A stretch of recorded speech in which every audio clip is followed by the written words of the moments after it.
El día de hoy vamos a tratar sobre los estudios experimentales.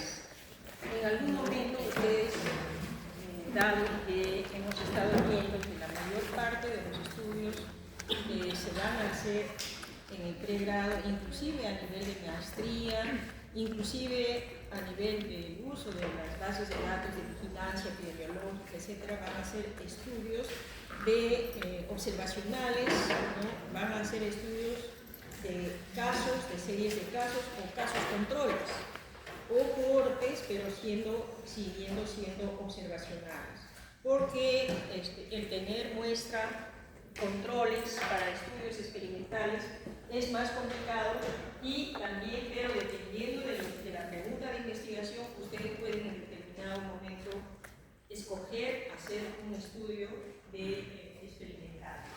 Por lo general, la progresión hacia un estudio experimental va a venir de su práctica de estudio observacional de caso control, en donde ustedes van a sacar alguna fuerza de relación, una asociación, ya sea por riesgo relativo o por ratio, de una variable que llama fuertemente la atención y que ahora sí, de ser observacional, pasa a ser experimental. Porque ustedes quieren ver si lo que están pensando es la causa. ¿Qué cosa quiere decir esto? Que el estudio experimental es para buscar causalidad. No se olviden que los estudios de riesgo relativo o de odds ratio miden asociación, no causalidad, ¿no? Miden acercamiento a una realidad. En algunos casos, un estudio observacional puede considerarse también un estudio experimental, siempre y cuando todos los casos y todos los controles estén entrando en el estudio. Pero esa es una situación extraordinaria, ¿no? Como profesionales de nutrición, ustedes van a estar expuestos en algún momento a decir, bueno, yo ya entendí que hay un tema de lactancia materna, ¿no?, asociado al tiempo de lactancia, asociado a la desnutrición del niño. Yo ya entendí eso, entonces ahora lo que quiero saber, ¿no?, es qué es lo que causa que haya tan poco o tan más tiempo para lactancia. Entonces yo estoy buscando causalidad. Bien, entonces en esta sesión lo que vamos a ver son las tres condiciones importantes que ustedes necesitan mantener para un estudio experimental, que es esto: medición basal. Segundo, tener un buen grupo de control. Y tercero, la aleatorización. Esas sí son condiciones que, si quieren hacer un diseño experimental, van a tener que considerar. También vamos a ver cuántas son las clases, o cómo son, no todos, pero los más frecuentes, clases de estudios experimentales. Vamos a ver ya los propios ensayos clínicos, la calidad, de qué depende, la precisión, la validez. Y una cosa muy importante al final de todo, que yo les recomiendo que ustedes vean siempre, es el impacto que va a tener. ¿Qué vamos a lograr con ese experimento? ¿Y cómo lo vamos a medir? Y así como vimos en sesiones anteriores de la medición del impacto en relación a la diferencia del riesgo entre expuestos, ¿no?, y no expuestos, ¿no?, para ver el riesgo proporcional, poblacional, cuando de cambio en la población va a haber con alguna intervención. Hemos visto el excepcional caso, ¿no?, de la mortalidad en Perú de COVID, y que no se ha hecho lo suficiente para ver este indicio que hemos tenido solamente de combinar asociaciones, en donde vemos que el exceso de mortalidad que hemos tenido en Perú, obviamente golpeando más los estratos más socioeconómicamente vulnerables, ha sido porque tenemos más del 24% de obesidad en nuestra población. Ya tenemos entonces una idea de a dónde va cuando decimos quiero ver el impacto. Si nosotros quisiéramos intervenir con un impacto fuerte, desde ahora deberíamos ir con fuerza a que baje la obesidad, porque produce un problema crónico de inflamación inflamación en el cuerpo con las características del síndrome metabólico, que ustedes bien saben, ¿no? El colesterol, la glucosa, las transaminasas, esa intoxicación, digamos, que hay del cuerpo durante este proceso. Entonces, la vinculación que hay entre la medición de impacto en las pruebas que hemos estado mirando antes, cuando veíamos asociación, ahora también vamos a volver a ver cómo vamos a medir el impacto de un ensayo clínico. Y lo vamos a medir a través de una variable muy importante que desde ahora les pido que siempre recuerden y que vean en los estudios de investigación de experimentación el número total a tratar, el número de personas a tratar. Que si nosotros tenemos un ensayo clínico que nos dice, mira, yo hago este ensayo, ¿no? Y va a tener impacto con cuatro personas que yo pruebo, va a tener impacto en mi medida. Y ustedes se van a dar cuenta, por las fórmulas, etcétera, que eso es más beneficioso que decir, yo voy a tener un efecto por cada 20 que trato. ¿No es así? Es impactante. Entonces, el estudio que me demuestre que con menos intervenciones yo logro un cambio, será el estudio que le presto más atención.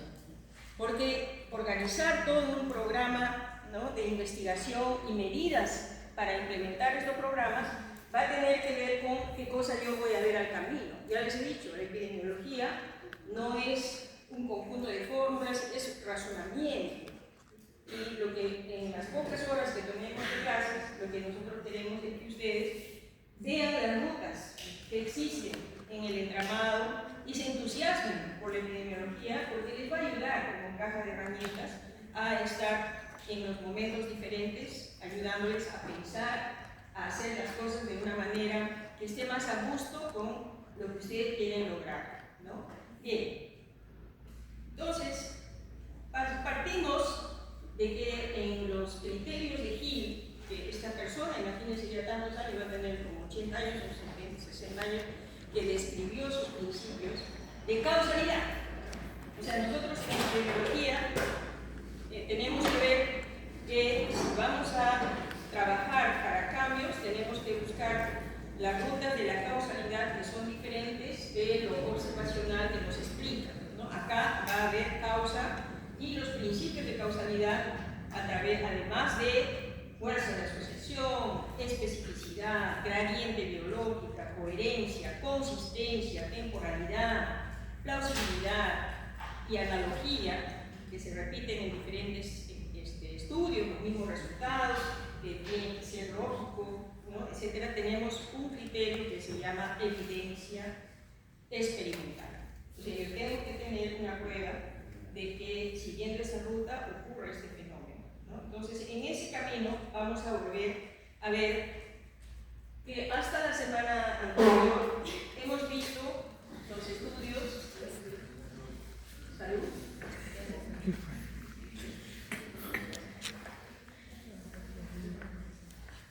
No ayuda, pero bueno. Hacia la parte izquierda, nosotros vemos los estudios observacionales y hemos llegado hasta ser descriptivos, analíticos. Los estudios descriptivos pueden ser de casos, ecológico, transversal.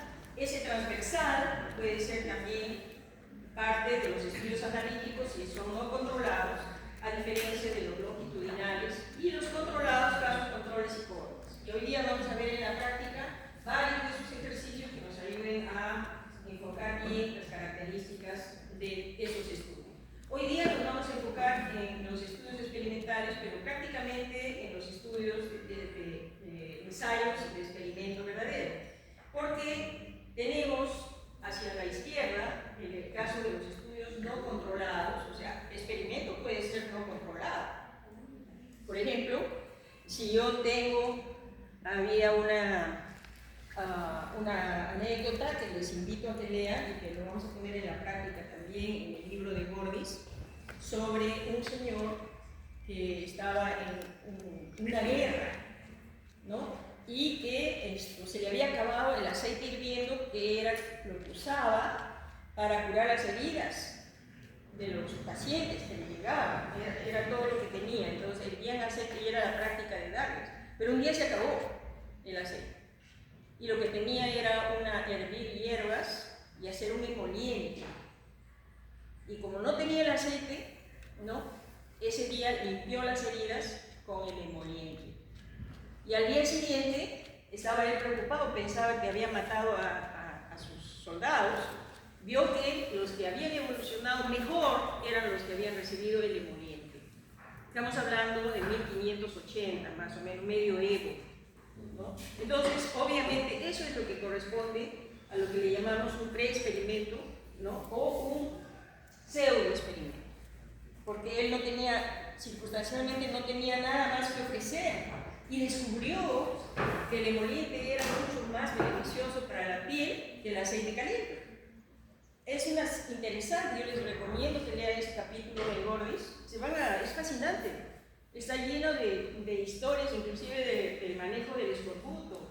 Como 40 años después que él descubrió que los marinos vivían más cuando les daban limón, ¿no? Entonces, hasta los nombres de los que tenían ahora como jerga le llaman la técnica de los limones, porque era un limón nada más que controlaba la mortalidad de la gente, ¿no? Y recién, 47 años después de que él logró hacer eso, ya se ponía eso en una práctica en la marina inglesa, ¿no? Entonces, y esto ya era por los años 1700, ¿no?, 1800, cuando la gente iba a la mar y no tenía más para comer, y la gente moría de escorbuto, ¿no? Entonces, esos son casos de lo que le llamamos estudios no controlados, pre-experimentos o pseudo-experimentos, que valen mucho cuando no hay nada que hacer, pero hay que hacerlo rigurosamente, describir las cosas, ¿no? El otro caso, ya hablando de la posibilidad de control, es que cuando tenemos estudios aleatorizados, que le llamamos, o buscando estudios controlados, tenemos un grupo que no son aleatorizados, pero que son muy frecuentes en la ciencia de la salud y de la educación, ¿no? Por ejemplo, ustedes quieren probar un instrumento para mejorar las prácticas de familiares en el cuidado de pacientes con insuficiencia renal crónica, por así. Entonces saben que el paciente con insuficiencia renal crónica hace un catabolismo enorme, ¿no? Entonces necesita otro tipo de nutrientes, ¿no? Pero ustedes lo único que tienen o quieren demostrar que la piedra angular es quien prepara el alimento a la persona y por tanto cómo se educa.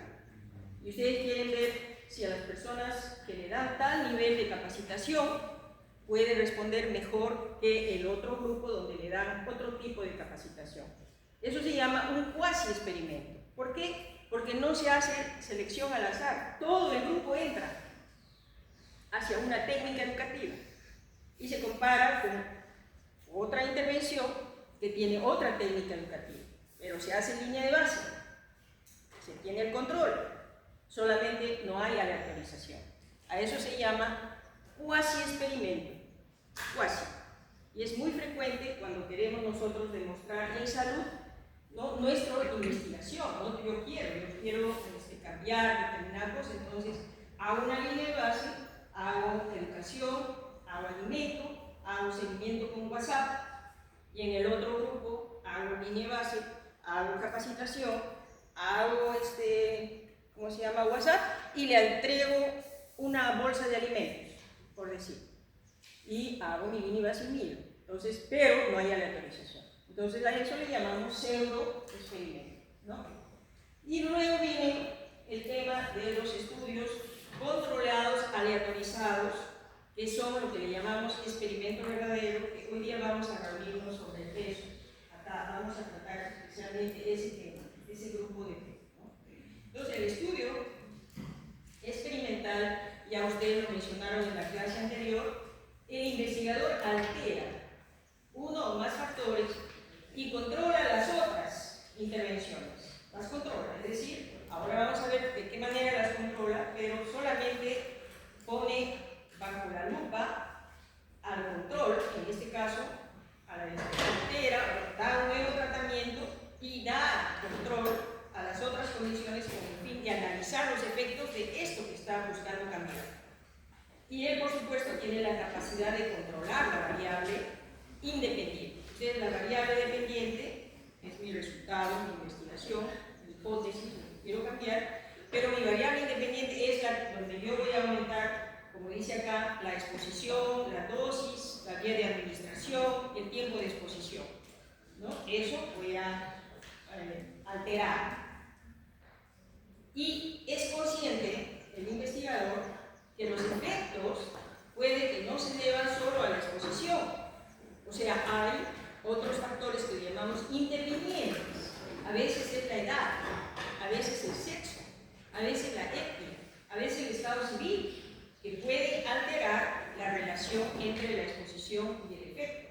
Por eso es que el estudio experimental tiene que tener estos requerimientos. Tiene que tener un grupo de control debidamente organizado para el estudio, tiene que haber una asignación aleatoria a los grupos de experimento o de control, que le llamamos aleatorización, y tiene que tener una línea de base en ambos grupos. El grupo de control, que es el primer requisito, es un conjunto, como dice, de sujetos que no va a recibir la intervención experimental. Debe recibir como intervención el manejo recomendado para la enfermedad en estudio. Éticamente no le podemos dar menos que lo que dice la norma, ¿no? O sea, si para mejorar una situación tienen que darse un tratamiento, el grupo control debe recibir ese tratamiento, excepto ese mismo tratamiento que también recibe su caso, que va a ser materia de la investigación. Todos los demás tienen que ser factores iguales, ¿no? Iguales, solamente la diferencia va a ser la intervención experimental. Y nosotros lo que queremos es aislar, ¿no? Como le llamamos, hay una forma de emparejamiento. Si coloco 5 mujeres de 25 a 30 años con enfermedad o con el tratamiento para ver el manejo de la enfermedad, tengo que tener 5 mujeres de 25 a 30 años que tienen las mismas condiciones socioeconómicas, pero a quienes no les voy a dar el tratamiento. A eso le llamamos emparejamiento, tal cual.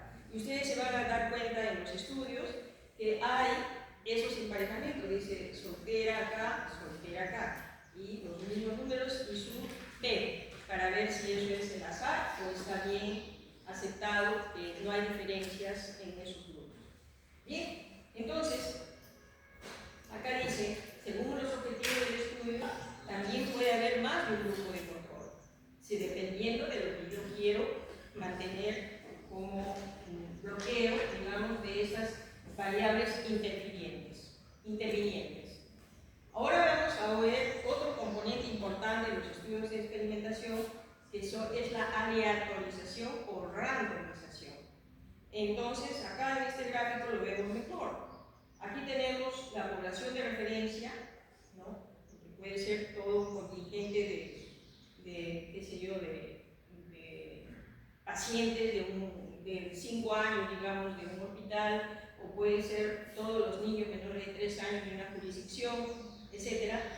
Esa es la población de referencia. Pero yo quiero probar una intervención. Entonces, lo que yo hago es describir mis criterios de selección.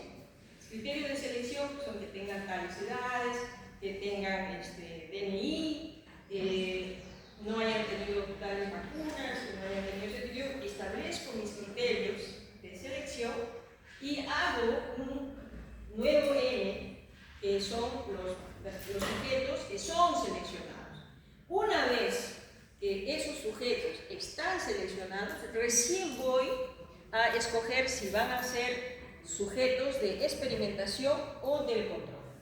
Se dan cuenta del proceso, ¿no? Una población grande, yo he puesto mis criterios con los cuales voy a trabajar y luego voy a tener mi población que cumple todo y recién ahí escojo al azar a quienes van a ir, ¿no? A quienes se les va a dar el tratamiento y a quienes no se les va a dar. Ese proceso de randomización es lo que nos permite a nosotros generalizar las conclusiones del estudio. Si no hay randomización, si no es un estudio aleatorizado, no vamos a poder concluir que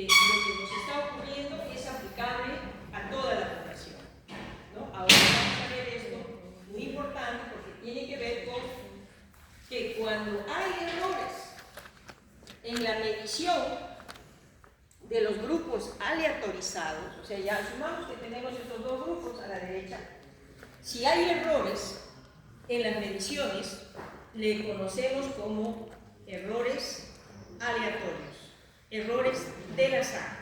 Porque no sé si ustedes a veces han pesado a un bebé o a una señora, o de repente ustedes mismos se han pesado en una balanza, ¿no? Se van, se suben, se pesan, 5 minutos después se vuelven a pesar y tienen otro peso. O la presión arterial, ¿no? Se toman un momento, 5 minutos después tienen otra presión. Entonces, esa variación del cuerpo mismo, porque el instrumento se supone que está bien calibrado, está todo medido, pero esas diferentes mediciones son las que nosotros le llamamos errores del azar. Y eso tiene un máximo, un mínimo, depende del error en nuestro estudio que queremos aceptar, ¿no? Cuando se trata de vacunas, cuando se trata de antibióticos, se trata de algo que se le va a administrar a las personas, obviamente ese error va a ser muy tolerado, digamos, va a ser muy mínimo, porque va a significar que se va a poder administrar cosas que pueden hacer daño a las personas si se pone un error de 5%, ¿no? O 1%. Cuando se trata de esas cosas, los errores se tienen que hacer al mínimo porque son las defaults, digamos, lo que se resta de la unidad significa riesgo de vida de la gente, ¿no? Entonces, lo importante es que tengamos claro que el proceso de aleatorización tiene que ser uno de los más rigurosos. O sea, tan importante como la selección de los controles es la aleatorización para los estudios. Ahora, ya pasando al ensayo clínico aleatorizado, porque hasta la aleatorización podríamos hacer experimentos poblacionales, ¿no? O comunitarios, pero ahora vamos a hablar solamente de ensayo clínico aleatorizado, en el cual tenemos una población blanca. Yo quiero estudiar determinado problema y definitivamente de arranque de quienes no son elegibles, los que han tenido una infección el año pasado, los que no tienen educación superior, los que no quieren firmar los formularios, etc. Entonces no son elegibles y además no quieren participar. ¿Bien? Entonces de la población blanca tenemos recién una población de estudio, ¿no? Y ahí se inicia el estudio, pero con un proceso sumamente importante que, como ven ustedes ahí, se llama la aleatorización, mediante el cual tenemos el grupo expuesto y tenemos el grupo no expuesto. Y el grupo expuesto, ¿no? Es obviamente al que vamos a medirle, ¿no?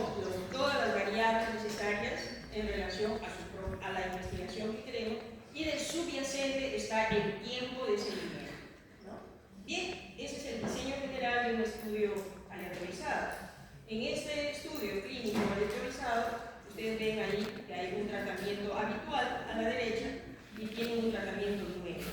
Y ese tratamiento nuevo yo quiero estudiar si mejora o no mejora. Y el tratamiento habitual también si mejora o no mejora. ¿Ya? Estos 4 grupos están considerados entonces en el diseño de la investigación, y ahora vamos a ver para qué nos va a servir los estudios clínicos aleatorizados. Nos va a servir para nuevas vacunas, nuevos fármacos, nuevos antibióticos, ¿no? Nuevos tratamientos de enfermedades. Nos va a servir para ver pruebas, ¿no? De despistaje, de tamizaje, ¿no? Para ver nuevas técnicas, ¿no? De tratamiento de las enfermedades, de las cirugías, por ejemplo, a cielo abierto, la laparoscópica, con robot, etcétera, para ver los ensayos a quién trato, de qué manera, etcétera, y también para comparar medidas de prevención, ¿no? Entonces, la utilidad de los estudios aleatorizados, ¿no? Es muy amplia, mucho más rigurosa, y aquí tenemos algunos ejemplos, ¿no? El ensayo aleatorizado puede servir para medir tratamiento de dietas para manejo de alto catabolismo que tienen ustedes en las clínicas, o ver en poblaciones, en grupos poblacionales donde no se ha intervenido, ¿no? Cuál efectivo es la vacuna contra el virus de papiloma, y si es ensayo comunitario para ver si el fierro que se está dando a las poblaciones es lo más apropiado para controlar la anemia, que es nuestro problema en este momento, ¿no? pero no se ha hecho un estudio de causalidad. ¿Se tiene que hacer? Claro que se tiene que hacer. ¿Cómo es posible que vuelvan a salir los datos del primer semestre del 2025 y la anemia ha subido? Y estamos dando fierro a todos. Entonces, nos faltan hacer estudios no ecológicos. Ya, estudios ecológicos como la ENDES todos los años tiene su presupuesto. Lo que nos falta hacer son estudios de causalidad. ¿Por qué no está funcionando bien el fierro? ¿No? ¿O cuál es el medicamento que se tiene que dar, ¿no?, además del fierro o en vez del fierro? Asumiendo que hay un concepto de la enfermedad que la anemia no es solamente falta de fierro, es problema inflamatorio del intestino, por mala función del agua, parásitos, etc., ¿no? Bien, los tipos de diseño de estudios pueden ser como ustedes quieran, dependiendo de su pregunta. Diseños cruzados. ¿Qué quiere decir? Que en primera instancia tienen su tratamiento nuevo y su tratamiento habitual, grupo 1, grupo 2. Pero después de un tiempo, lo que era mi grupo de control, tratamiento habitual, le doy el tratamiento 1, ¿no? Le doy el tratamiento. Y el grupo que le estaba dando el tratamiento nuevo, lo paso a que sea solamente con tratamiento habitual. Pero entre los procesos hay lo que se llama un periodo de lavado, ¿no?, que puede ser dependiendo de lo que se quiera investigar. No se da nada a nadie y de repente otra vez se puede insistir con los cambios, ¿no? Entonces, ese es el diseño cruzado. Hay el tipo de aleatorización estratificada, en este caso, como ustedes ven ahí, varones 600, 400 mujeres, tienen una estratificación por edad en ambos grupos, 360 varones jóvenes y 240 varones mayores. O sea, otra estratificación por edad. Y en las mujeres, 300 mujeres jóvenes y 100 mujeres mayores. Y luego recién viene el proceso de aleatorización en cada grupo. O sea, no todos van a entrar, ¿no? Hay un grupo que le vamos a dar tratamiento nuevo y otro grupo tratamiento habitual dentro de estos 4 nuevos grupos que hay. Entonces, dependiendo del tipo de pregunta de su investigación, ustedes pueden escoger este diseño estratificado. También hay este tipo de diseño factorial, en donde, como ustedes ven en la celda A, tenemos los 2 tratamientos, ¿no? Cuando no hay mucho tiempo, no hay muchos recursos, se les da todo, a los 2 grupos se les da el mismo tratamiento. Y luego se le da solo A en el segundo momento. Al grupo que no tiene tratamiento se le da solo B, y abajo en el cuarto, en la seguilla D, se le da ni A ni B. Eso se llama factorial, porque estoy juntando factores en los diferentes grupos. Dependiendo de su pregunta de investigación, y aquí va a depender mucho de cuánto ustedes gusten de indagar. Su pregunta de investigación es lo más importante. Entonces, cuando ustedes van a avanzar ya en sus diseños, lo que van a hacer es buscar en Scopus, en las bases de datos, ¿no?, preguntas de investigación similares a las de ustedes, y ahí van a salir los tipos de estrategia y de diseños que han empleado. Y por eso yo les pido que cuando lean esos artículos, no solamente lean el abstract si les interesa el tema, sino también la metodología.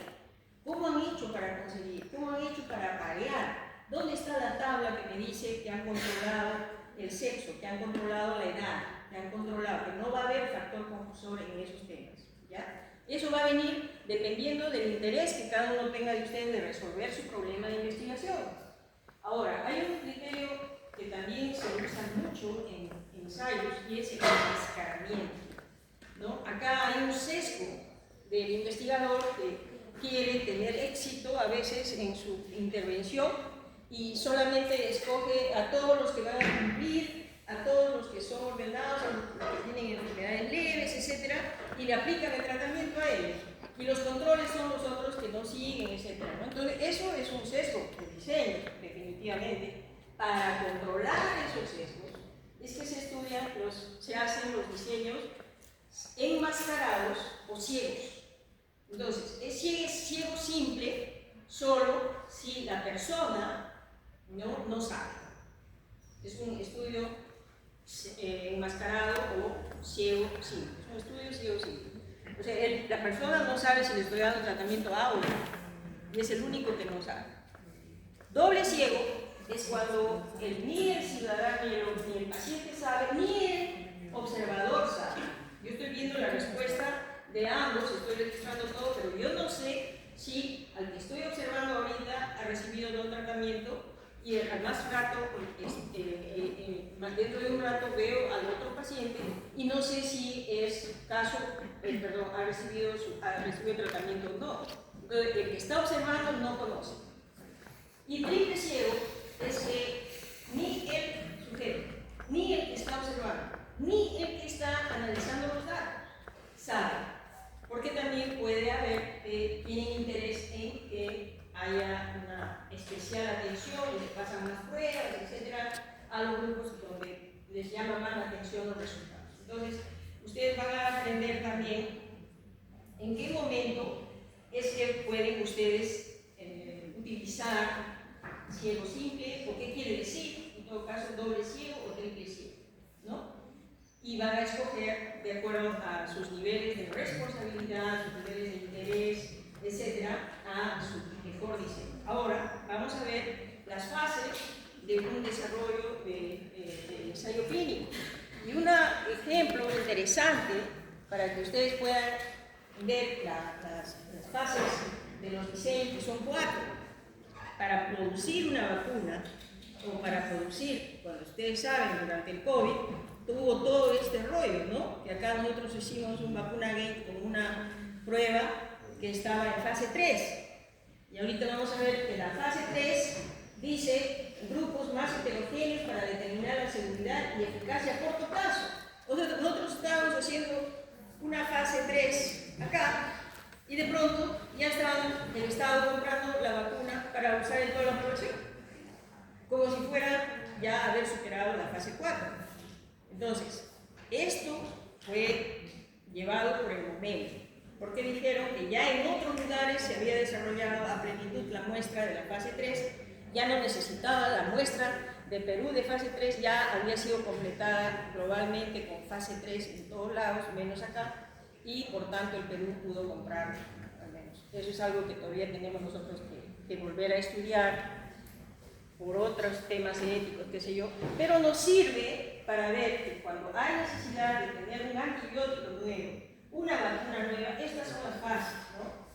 En la etapa 1, ¿no?, hay voluntarios sanos para reunir datos preliminares, pero en esta fase, ¿no?, de la etapa 1, se comprende todavía una fase previa en donde se hace experimentación en animales para el estudio de la toxicidad aguda, las lesiones orgánicas, la dependencia a la dosis, el metabolismo, la cinética de la droga, la carcinogenicidad y la mutagenicidad, la teratogenicidad, etc., con experimentación preclínica con animales. O sea, se ve toda esa parte de toxicidad y comprende la fase 1. Después que se ha pasado entonces la fase de experimentación preclínica, donde junto con todo eso se ve si lo que se está hablando es efectivo, ¿no?, y pasa todo este proceso de investigación en un grupo muy pequeño de voluntarios, sanos, etapa 1. Luego viene la etapa 2, en donde tenemos un número mayor, pero ahora sí, para poner bajo la lupa la seguridad y la posología. Todo este tema de los criterios de Hill, a ver, los criterios de Hill que nos están hablando de dosis y respuesta, ¿no es así? O sea, aumentar la cantidad a qué extremo podemos aumentar para lograr el efecto, pero que no haga daño. O sea, en la etapa 2, con un número mayor de participantes, ya se puede determinar seguridad y eficacia a corto plazo. Bien, en la fase 2 es seguridad y posología. Hasta ahí tenemos que son parte del desarrollo de la vacuna. Parte del desarrollo de la vacuna también en la etapa 3, en donde tenemos ya un número hasta 4.000 pacientes en grupos más heterogéneos para determinar la seguridad siempre y la eficacia en corto plazo. O sea, en cuánto tiempo vemos nosotros los resultados de esta experimentación. Esa es la etapa 3. Y ahí, hasta ahí, es el desarrollo de la vacuna. Luego viene la etapa 4, ¿no? En la etapa 3 ya viene el registro en las organizaciones internacionales, en donde se registra todos los detalles de la fase de la etapa 1, la etapa 2, la experimentación en animales, etc. Y se registra al extremo ese producto. Y viene la etapa 4, que es la postaprobación. En la etapa 4 ya son estudios, ¿no?, posteriores a la aprobación sobre determinadas cuestiones de seguridad, y obviamente son estudios, es la etapa de postaprobación y de notificación espontánea, donde vamos a empezar a notar ya en la aplicación a la grande población los efectos, digamos, adicionales, que son lo que le llaman a enfermedades debidas a los medicamentos, el seguimiento de los efectos adversos, etc., ¿no? Ya estamos frente a otro momento del desarrollo de la enfermedad. Ahora, el otro día les compartí un estudio de la resistencia antimicrobiana a un antibiótico de amplio espectro, ¿no?, que había sido utilizado extensamente durante el COVID, y era uno de los antibióticos más potentes que teníamos hasta ese entonces. Entonces, el hecho que se haya administrado en las cantidades que se administró en el COVID y a amplia cantidad de población hace que tengamos una resistencia a esos antibióticos, y que obviamente, si nosotros queremos tener mejor respuesta a la tuberculosis resistente, etcétera, tenemos que buscar nuevos productos.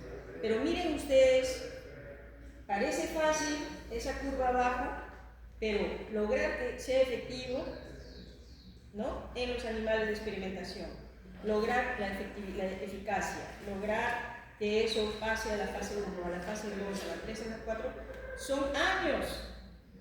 Entre tanto, ¿no?, nos quedamos nosotros desprotegidos y ya hay una resistencia a los más avanzados.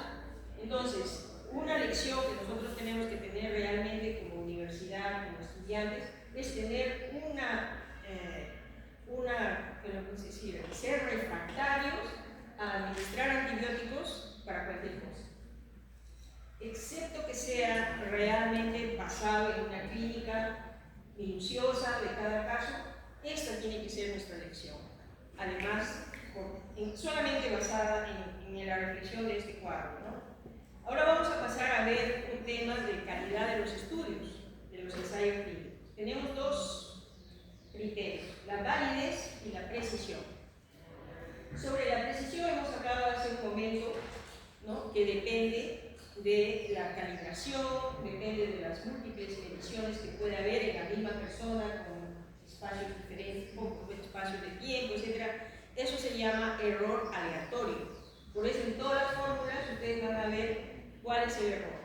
Y ustedes van a decir, yo acepto un error de 5% y dejo yo lo demás al 95% que quiero que sea certero, o 1%, 0.5%, lo que sea. Ese error aleatorio va a depender de cuánto ustedes quieran escoger, ¿no?, de tener error en esta, vamos a hablar del error dentro de un momento. Y el otro es la validez.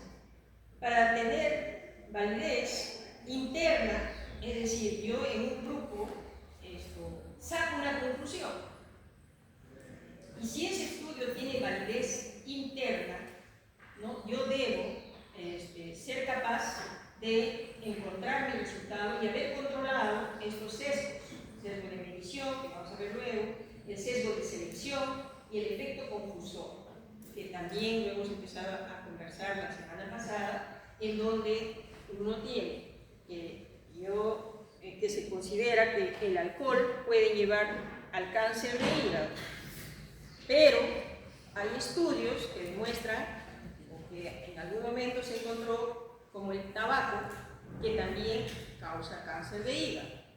Entonces, ¿por qué podría ser el tabaco un factor confusor?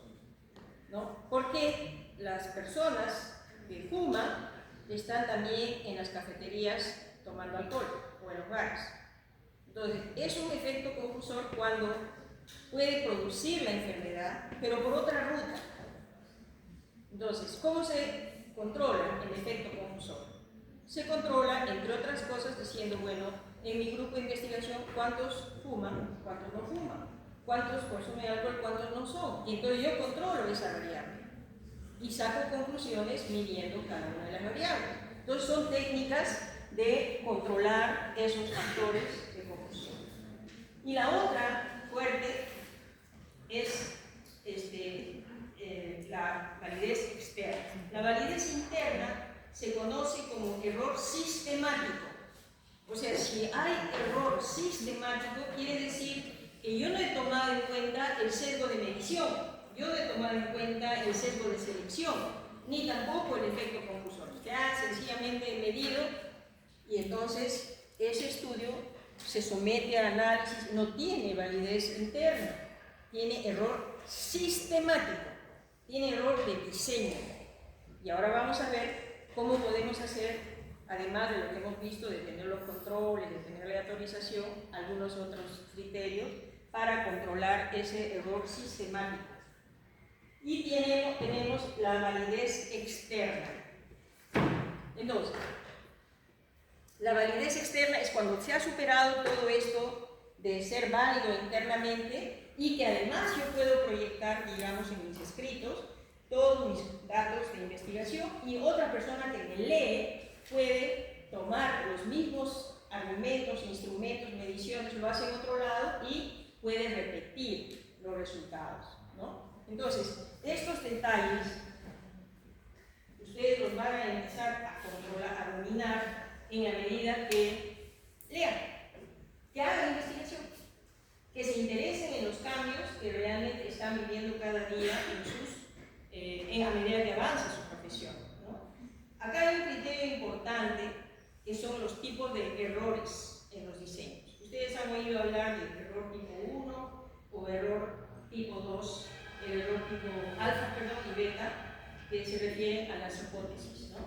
Entonces, ustedes saben que en una investigación uno tiene una idea de qué cosa está pasando, ¿no? ¿Qué es lo que va a pasar? Entonces, en ensayos o en estudios de experimentación hay una hipótesis nula, que quiere decir que no pasa nada, que lo que yo estoy investigando, ¿no? Si hay alguna diferencia se debe al azar, que no hay una diferencia por el tratamiento que yo voy a dar. A eso se llama hipótesis nula, no pasa nada. Plantea que todo efecto observado se debe al azar, que no existe diferencia o asociación entre las variables que se están estudiando, ¿no? Si yo doy A o doy B, va a salir igual. Eso es lo que se llama hipótesis nula. Pero el investigador no va a entrar por una hipótesis nula, porque para qué estudiar si todo está igual. El investigador tiene una idea que algo está ocurriendo en la población y construye su hipótesis alterna y dice, no, yo quiero probar, quiero demostrar que esta mi idea sí va a resultar, que ya no va a ser igual que la otra, que no recibe el experimento. Y eso se llama hipótesis alterna, ¿no? En general, cuando uno trabaja en una investigación ya es ¿cómo le digo? Convencional, que dice, mi hipótesis nula es que no pasa nada, todo es al azar.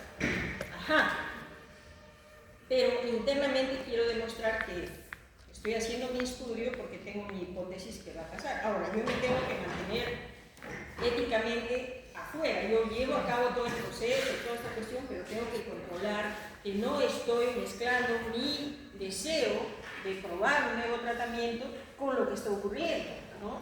Eso es un principio fundamental para que pueda servir lo que estoy experimentando. Entonces, siempre hay la posibilidad de que volvamos a analizar en cada paso de la investigación qué está pasando con mi hipótesis alterna.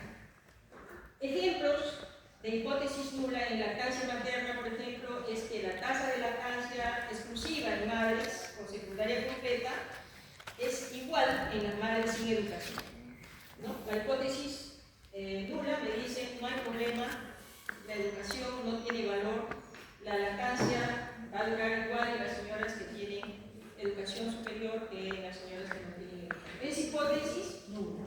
Mientras que el investigador que dice no, las señoras con educación, yo espero que sí puedan comprender el desarrollo infantil, puedan comprender el desarrollo socioafectivo, cognitivo de sus bebés, y que eso nos va a dar el nivel educativo.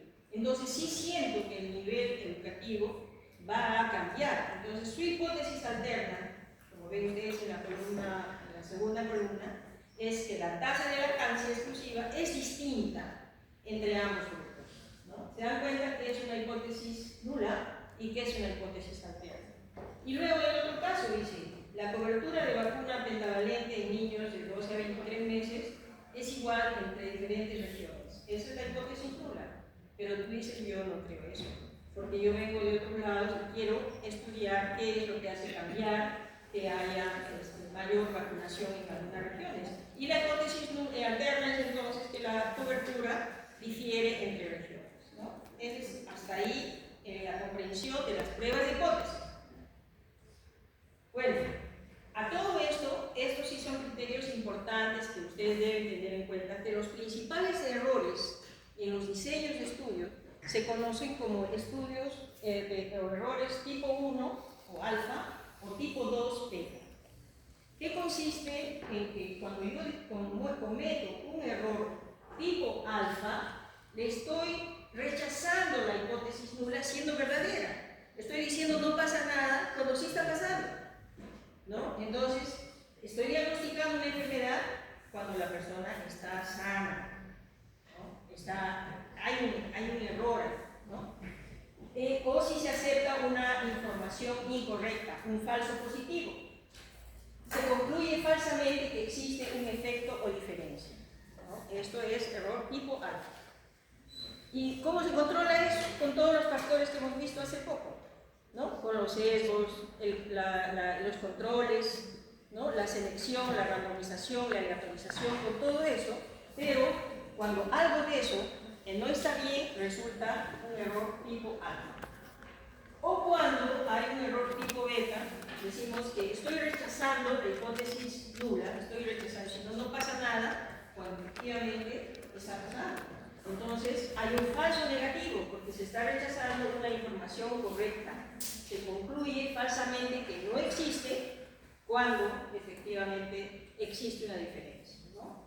Entonces, por ejemplo, no diagnosticar una enfermedad cuando la persona está enferma, ¿no? Entonces, esto es importante que ustedes también, el dominio de estos lenguajes no va a venir de una primera exposición como la que estamos teniendo, y ustedes ya están expuestos, seguramente en otros momentos lo han visto, pero de volver a hacerlas, de volver a leer. Cuando dices se rechaza la hipótesis nula, no se dice se acepta o no, sí se rechaza. O sea, yo tengo mi hipótesis nula y me ha salido, ¿no?, que sí hay efecto. Entonces rechazo la hipótesis nula y no se rechaza la hipótesis alterna, ¿no? Entonces solamente de rechazar la hipótesis nula ya uno dice que hay una predominancia, un efecto de hipótesis alterna que va a prevalecer, ¿ya? Esto es muy importante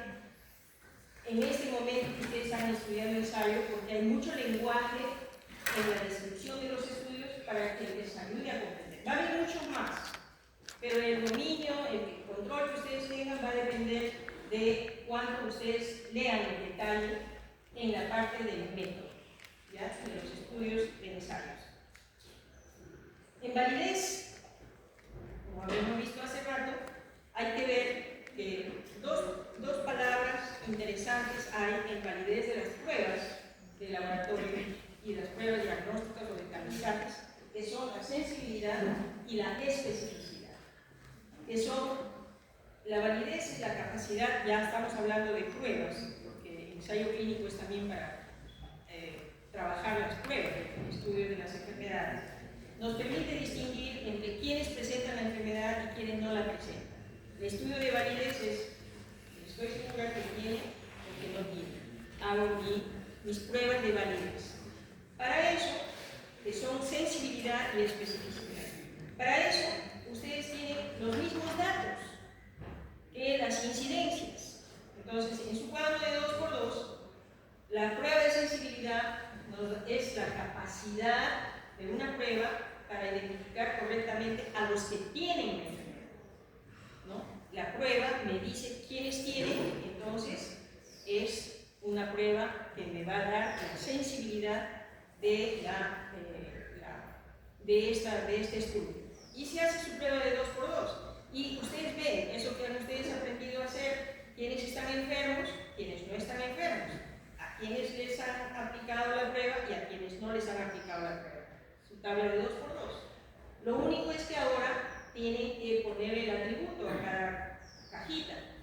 Y en la cajita donde dice, me ha dado mi prueba de enfermo positivo, y además la prueba que estoy diseñando me da positivo, entonces tengo yo que tengo un verdadero positivo. Verdadero positivo, en la parte de abajo donde hay enfermo, pero la prueba lleva el cambio negativo, es un falso negativo. Y así sucesivamente. Falso positivo, si no tiene enfermedad, pero sí tiene positividad a la prueba. Y en el último cuadro, no tengo enfermedad, pero tampoco me sale, entonces la prueba es negativa, es un verdadero negativo. Acá es un juego de verdadero positivo, verdadero negativo, falso positivo, falso negativo. En la medida que ustedes vayan viendo, sobre todo los ejercicios que vamos a hacer para la semana siguiente, va a quedar fino, ¿no? Pero la sensibilidad, en este caso, es cuántos verdaderos positivos hay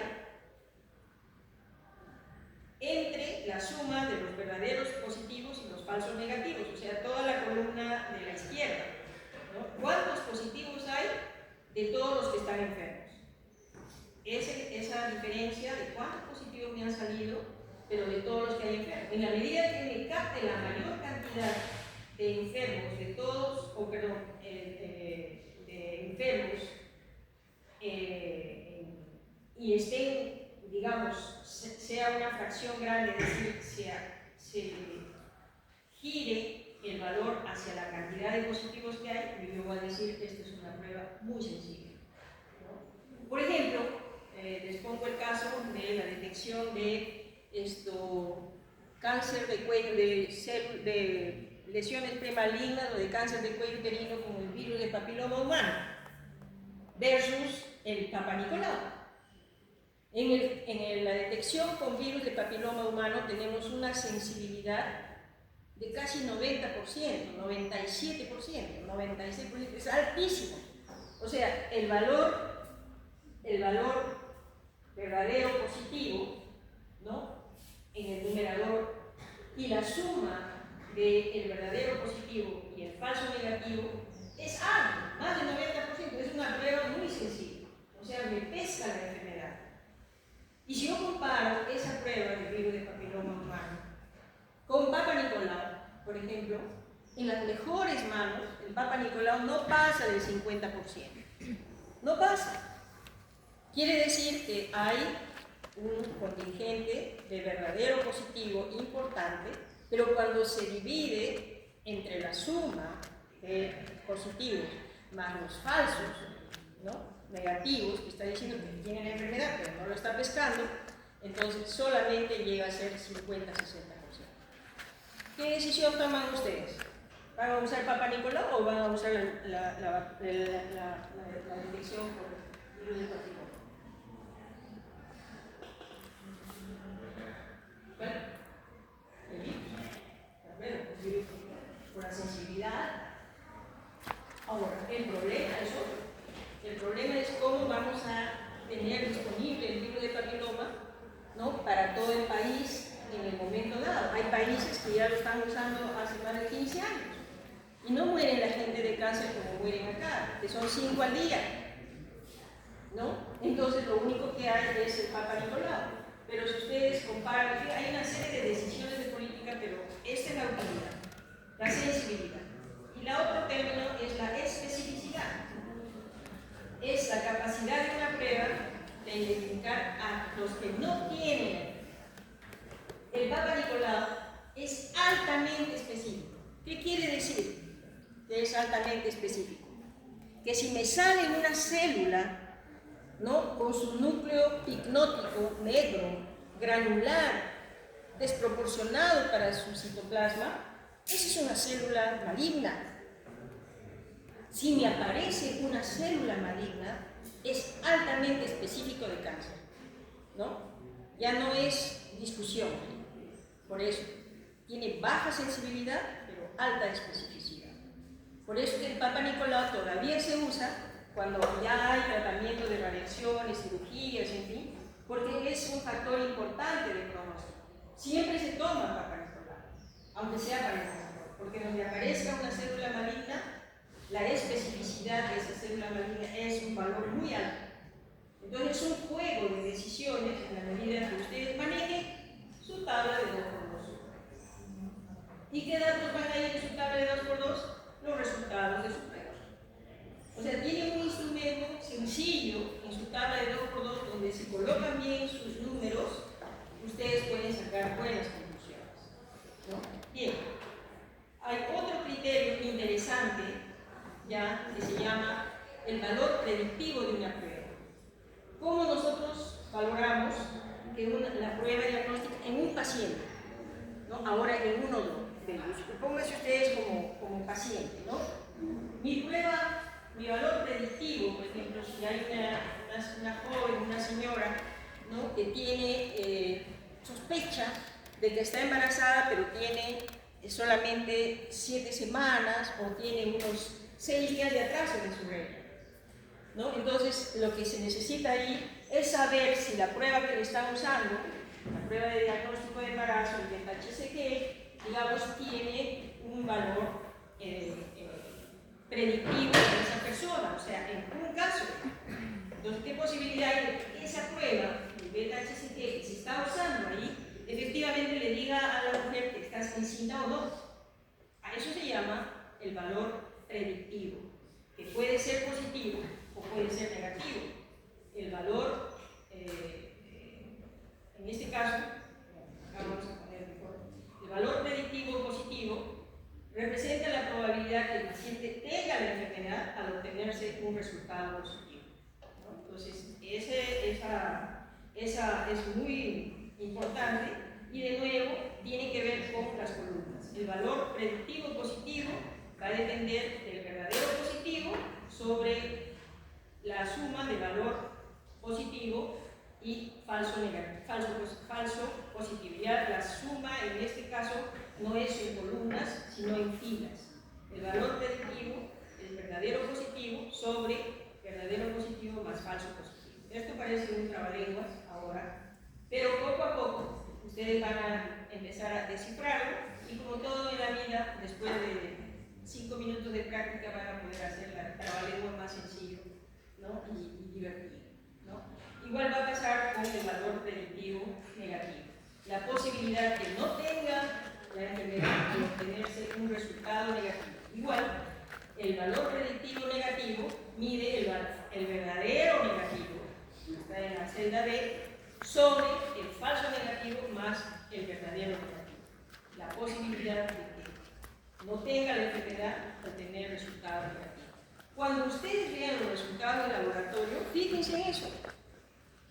Fíjense en los márgenes y vayan a la prueba que están utilizando para ver qué valor predictivo positivo o negativo han tenido, para que ustedes puedan entender el contexto en el cual se están dando. Y todo va a depender de poner bien sus números en estas 4 series. Finalmente, ¿no? Llegamos al porqué o el para qué de las pruebas de los ensayos clínicos. Las medidas de asociación y las medidas de impacto de los ensayos clínicos. Cada ensayo clínico va a dar un resultado absoluto. ¿Sirve o no sirve? En mis casos y en mis controles. Tengo mi incidencia y tengo mi riesgo relativo en los que han participado en el estudio y tengo mi riesgo en los que no han participado. Entonces, cada uno tiene su riesgo absoluto. Si yo comparo estos dos riesgos absolutos, puedo tener el riesgo relativo que determina la fuerza de la asociación. Es todo lo que puede hacer. O el sentido. Acá es más fuerte, acá es menos fuerte, esto es protector, esto es riesgo, ¿no? Hasta ahí hemos medido riesgo. Pero si el riesgo riesgo relativo es significativo, como ya hemos visto en las clases pasadas, pasa de 2.86, y por supuesto si es 3, 4 es el riesgo relativo, es más alto, ¿no es así? Entonces, si ese riesgo relativo es significativo, entonces se puede estimar el impacto de la intervención. Y eso es a donde se quiere llegar con cualquier ensayo clínico. El impacto de la intervención no es solamente saber que he encontrado un nuevo producto, es decir, quiero saber si ese producto que hemos encontrado efectivamente tiene un impacto en la población o puede tener. Entonces, ¿cómo se establece ese criterio? La medida de impacto acá son la reducción absoluta del riesgo, el RAR, la reducción relativa, que es la fracción en gramos entre el expuesto y el no expuesto, y el número necesario a tratar. Ese es el indicador de impacto más notable a la salud pública. Eso sí nos interesa saber, porque el número necesario a tratar es el que nos va a construirse a partir de la reducción absoluta del riesgo. En este ejemplo, nosotros vemos en la columna de la izquierda la incidencia de la enfermedad en el grupo control. En el grupo de la derecha, en la columna de la derecha, vemos la incidencia en el grupo de intervención. Y vemos un exceso, ¿no?, de casos de riesgo en el grupo de control. Esa diferencia es lo que le llamamos que se ha reducido por la intervención, ¿no?, la reducción del riesgo por la intervención. Y por tanto, la reducción absoluta del riesgo es una medición de la incidencia que depende de restar a la incidencia de control, la incidencia de la intervención. Y él mide el número de casos que se puede prevenir en el grupo de control si se aplica la intervención. Eso ya lo hemos visto en el impacto en las sesiones anteriores. Pero acá se llama reducción absoluta del riesgo y se trata de medir solamente el riesgo entre el grupo control y el grupo donde hemos intervenido. Acá en este cuadro, en esta hojita de resumen, lo que nosotros sustentamos es que el número necesario a tratar es el número de pacientes que se necesitan ser tratados en un periodo de tiempo específico para lograr un resultado favorable adicional en relación al grupo control. Ese es el número necesario a tratar. ¿Cuántos pacientes yo necesito tratar por un tiempo específico para lograr un resultado adicional al que se lograría sin la intervención? Entonces, en este caso, se calcula como el riesgo absoluto, la reducción absoluta del riesgo, como la inversa de la reducción absoluta del riesgo, el número a tratar. Sencillo, ¿no? O sea, si yo tengo la diferencia entre lo que voy a lograr con mi tratamiento versus lo que tiene el grupo control, ya tengo la medida de la reducción absoluta del riesgo. Le saco la inversa y ese es el número que me da para poder establecer el número necesario a tratar, el número de pacientes que necesito tratar en un periodo de tiempo, dependiendo del ensayo, para lograr un resultado favorable. Si la reducción absoluta del riesgo aumenta o es mayor, ¿qué quiere decir? Si la reducción absoluta del riesgo es grande, el denominador es grande y el número necesario a tratar va a ser mayor o menor. Si el denominador es grande. Menor. 1 sobre 500. Asumamos que la reducción absoluta del riesgo es de 500. 1 sobre 500. Nos va a salir probablemente 0.02. ¿No es así? 0.002. Si el número de reducción absoluta de riesgo es alto, el número a tratar es bajo, porque el denominador es alto. Entonces, la fracción va a ser baja. Y eso nos conviene, porque nos está diciendo que el ensayo es beneficioso, porque yo necesito tratar poca gente para tener un buen resultado. Mientras que si la reducción absoluta del riesgo es baja, o sea, bajo muy poco el riesgo, mi fracción del número a tratar va a ser alto, porque el denominador RAR es poco. Y esto quiere decir que yo voy a tener que tratar más personas para lograr un efecto, ¿no? Entonces, hay casos en donde todo está muy bien en un ensayo y cuando ya viene el análisis del número necesario a tratar, resulta que para yo cambiar una realidad de una persona, tengo que haber tratado 40. Mientras que otro tratamiento dice que para haber logrado yo un cambio, tengo necesidad de 5. O sea, trato a 5 y logro un cambio, ¿no? Entonces, esa es la importancia de esta medida de impacto de los ensayos, ¿ya? Y lo que va a pasar es que cuando ustedes empiecen a leer, hay términos en ensayos clínicos que les va a parecer muy complicados y van a pasar por algo. Pero si ahora le prestan atención y que dice NMT de 40, por más que sea perfecto el estudio, no me conviene, nunca lo voy a poder aplicar. ¿Para qué tanto esfuerzo si necesito 40 para resultar en un cambio? En cambio viene este otro estudio, ¿no? Y necesito 4. ¿Qué hago? Voy por el 4. ¿Y dónde van a estar esos estudios? ¿Dónde los vamos a encontrar para nosotros juzgar cuál nos interesa? Nos vamos a estar en los estudios de meta-análisis, ¿ya? Que nos va a tocar ver la próxima clase.